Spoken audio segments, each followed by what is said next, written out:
Pour réaliser une pâte brisée au cutter, les ingrédients de la pâte sont identiques à celles faites à la main.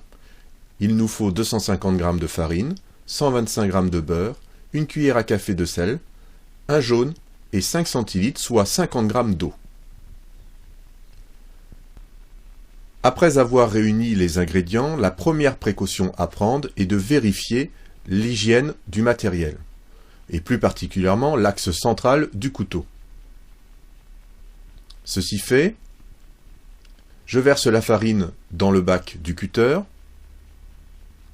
et j'y ajoute le beurre coupé en morceaux.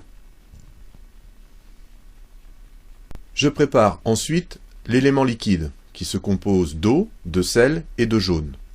Je clarifie l'œuf, je sépare donc le blanc du jaune en passant celui-ci d'une coquille à l'autre et je le verse dans l'eau.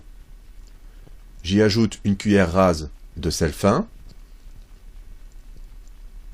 et à l'aide d'une fourchette, je mélange afin de dissoudre le sel et de rendre ce liquide homogène.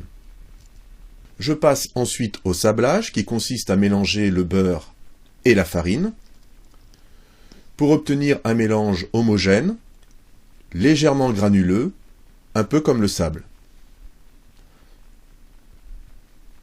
À ce sablage, j'ajoute l'élément liquide qui est donc composé de jaune, d'eau et de sel fin.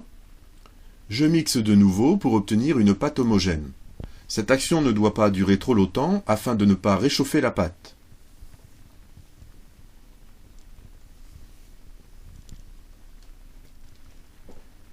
La boule est formée, je débranche l'appareil, je réunis les différents morceaux de pâte restés dans le fond du récipient, je débarrasse mon marbre, la pâte est pratiquement terminée, il me reste à la façonner en forme de boule et à la réfrigérer. Voilà la pâte faite au cutter.